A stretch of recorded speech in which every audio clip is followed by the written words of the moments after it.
The Truth About Goblins. Chapter 51. Running another broken branch between his fingers, Jay looked ahead. He definitely went this way. Are you sure? Holding the little goblin close, Annie slipped around the bush and stood beside him. We left the path hours ago and we haven't seen anything since. How many times have I got to tell ya? He pushed past her, staring straight ahead as he continued deeper into the forest. I know where we're going. Doubtful as she was, she followed, tempted to say nothing more until she felt a tug at her arm. Trust in Jay, said Raven. Even in the darkness, you cannot find a more certain tracker. I know he's, certain, said Annie. But I'd rather he was right than certain. I really feel like we should still be on the... I found it, called Jay, barely visible through the tangle of trees. I found the path. Stop your yelling, hissed Raven. Once out of the brush, she cast a wary glance in either direction. We don't know who else may be listening. Annie stumbled through the thicket after them, relieved to see the path for herself. Which way do we go now? With obvious satisfaction, Jay stooped to the ground, running his fingers over the soft dirt. He turned his head to the right, frowning. But when he looked back down, he gasped and jumped to his feet in alarm. What is it? Said Raven. What did you see? He opened his mouth to reply, but went silent. There was a rustling in the bushes. The three turned around with Annie at the front, the two kids cowering behind her. Frozen in place, they watched and listened as the rustling grew louder. The goblin started to cry. What's going on? Whispered Annie. Shh! Raven grabbed her brother's arm and looked ahead. They all stared, but saw nothing. They heard it through the bushes along the branches of the trees.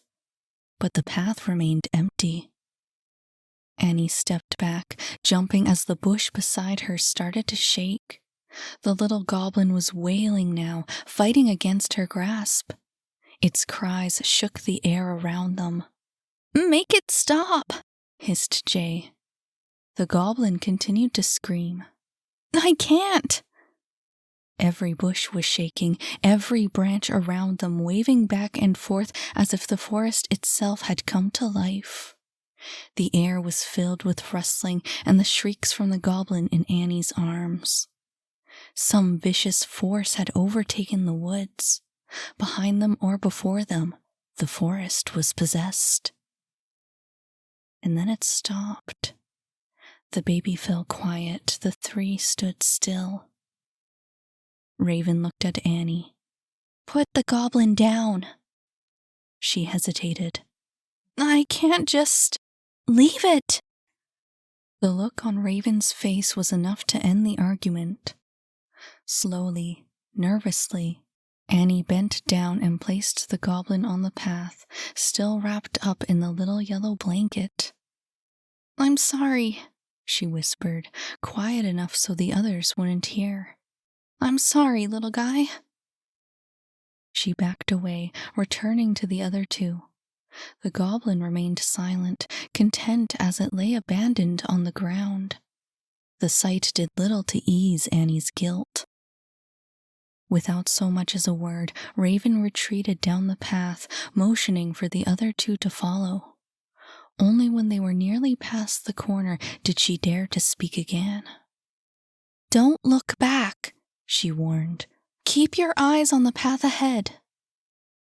Jay took his sister's advice and followed her as the path made a sharp turn, saying nothing. But her warning fell on deaf ears when it reached Annie.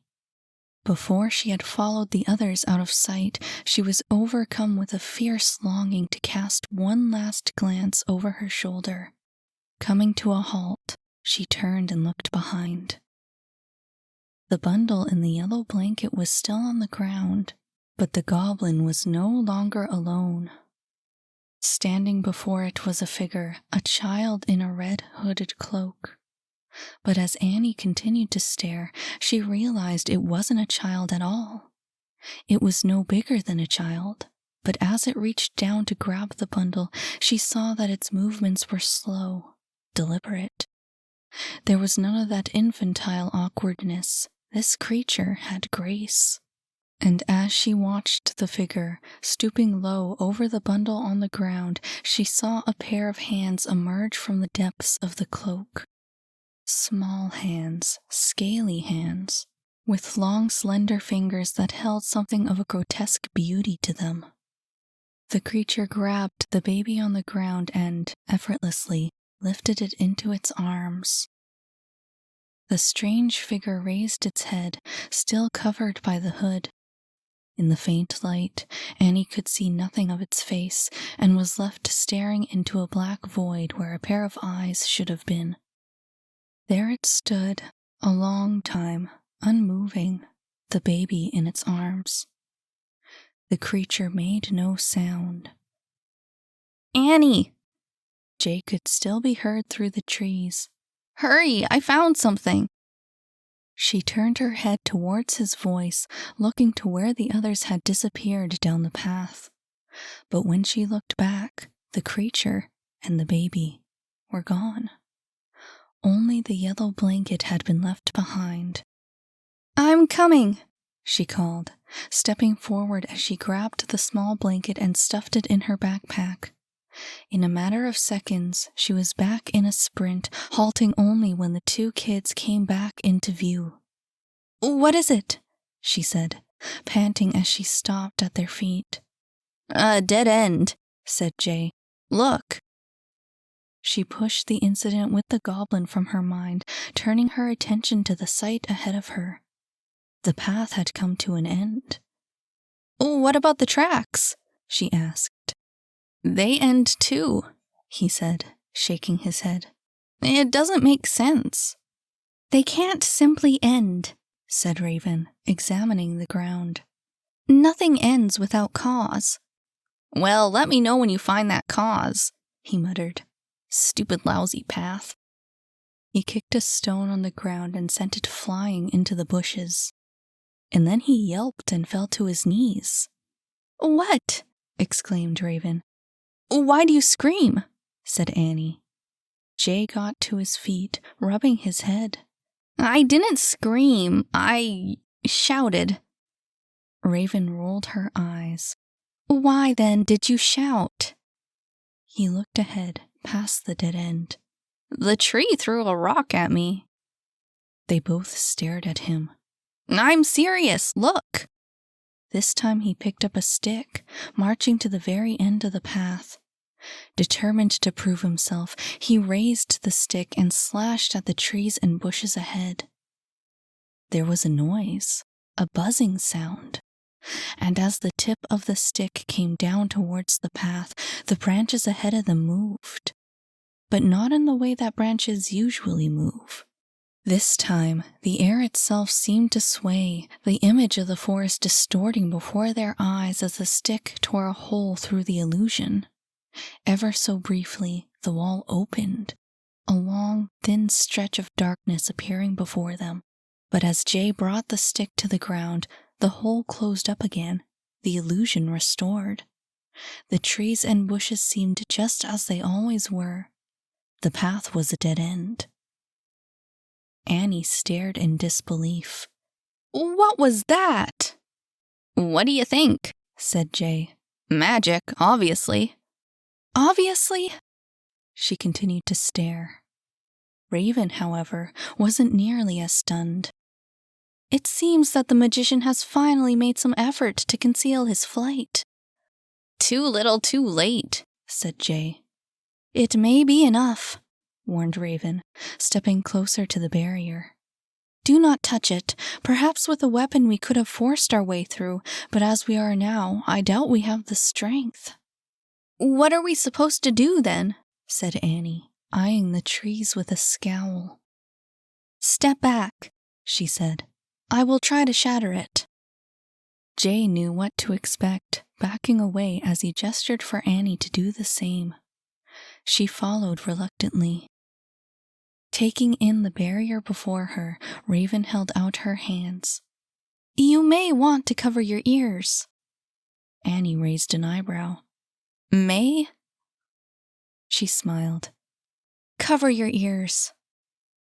Each of them did as they were told, watching Raven step closer to the end of the path.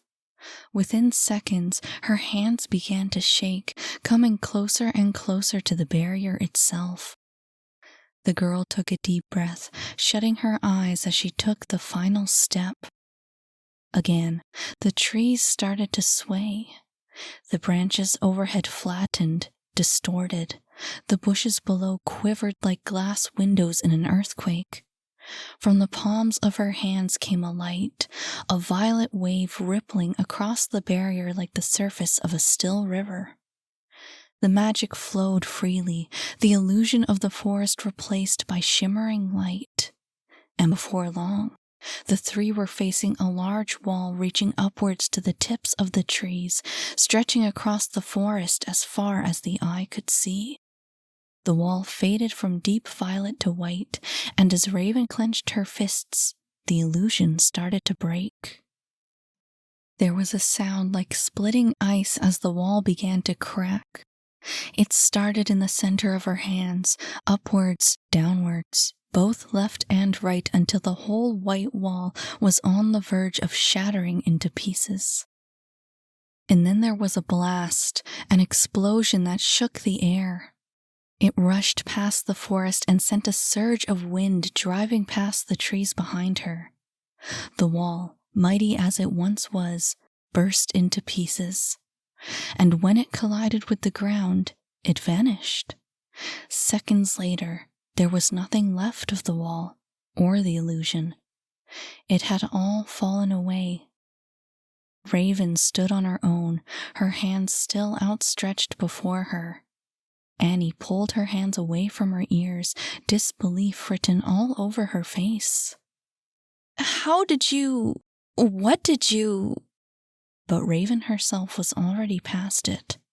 Her eyes were back on the path, no longer a dead end. She gave Annie's arm a gentle tug.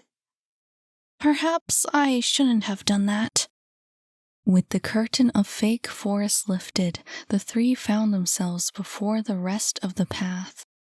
The trees, flanking the passage on either side, reached up and over the walkway in a familiar way, but their branches were mutilated, a patchwork of dark, dead fingers reaching into the sky. Some branches had been cut, growing halfway over the path before coming to an end. But others grew heedlessly, filling the gaps in a lopsided, crooked pattern. More branches grew beside these, but they were cut off as well, some dying, as their growth was choked by the presence of wires strung overhead like long black snakes.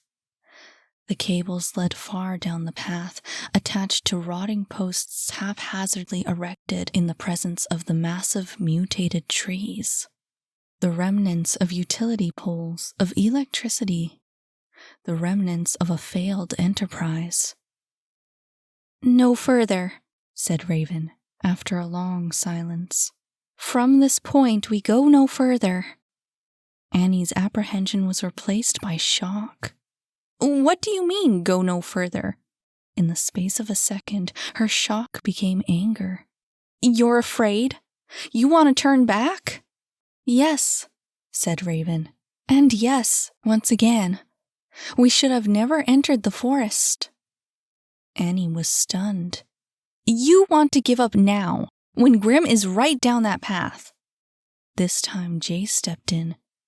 "It was that magic, right?" He eyed his sister knowingly. "That's what's got you worried."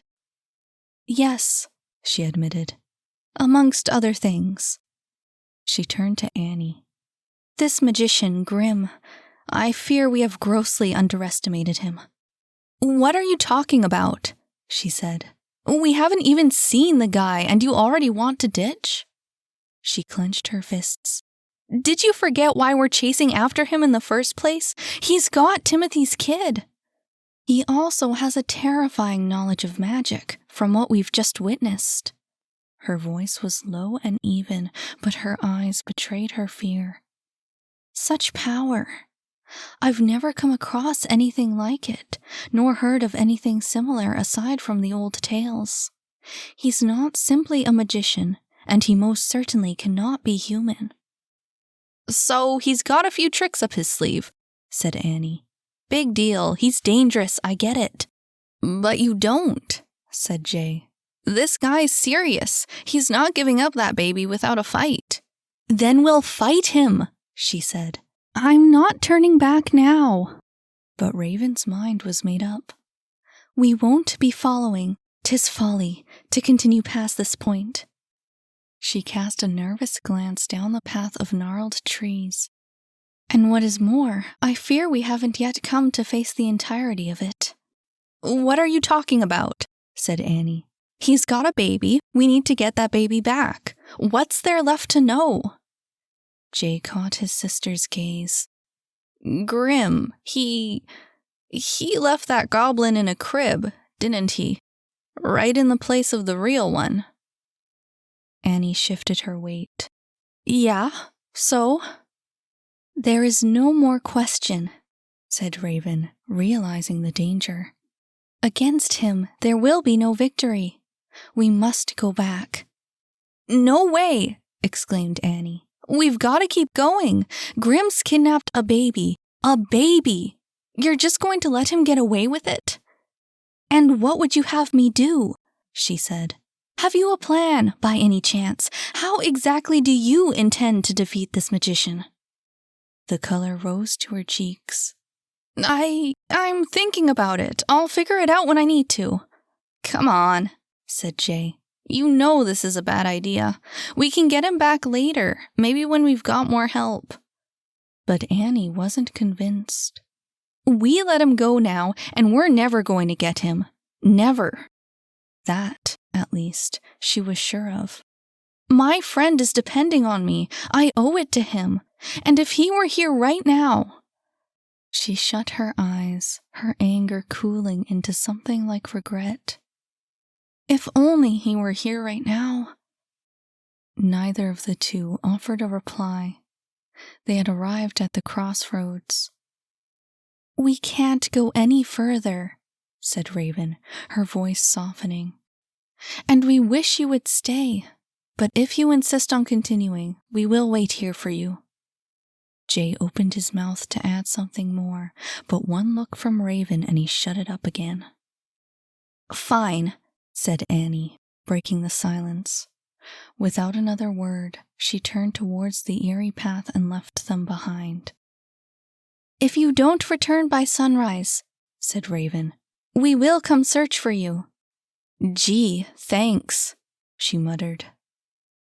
They watched, waiting for the moment she would disappear from sight. But as Annie's figure was about to vanish into the trees, she stopped. Turning on her heel, she marched back towards them. It seemed as though she had changed her mind. But as she approached the two, she dropped her backpack at their feet and pulled out an old envelope. Raven raised an eyebrow as she accepted the letter. What is... Can you give it to Kit? She said, removing her sweater and stuffing it in the bag. Or Saphira, or anyone, really. Just as long as it reaches them. Before Raven could speak again, she added, Make sure they get it. She nodded, saying nothing. Annie straightened out, pulling Saphira's crystal over her head before tucking it beneath her shirt. Leaving the backpack at their feet, she backed away. And maybe, She bit her lip, releasing a sigh soon after. If anything, does happen, could you... Her eyes met Raven's. Annie had to look away. Don't tell him what happened. The letter says... I'd rather let him think that instead of... She shook her head, turning from the two as she headed back down the path. "You don't have to do this," said Raven. Annie stopped. Her back was turned towards them. She stayed that way for a long time. "Don't tell Kit." Her voice was a whisper. "Please, don't tell Kit." And then she was walking, taking long strides down the path. She kept her gaze focused straight ahead, refusing to look above at the dead fingers reaching into the sky or the black cables choking the trees. She kept looking straight, she kept walking, and in a matter of minutes, she had turned the corner and disappeared, with no intention of turning back.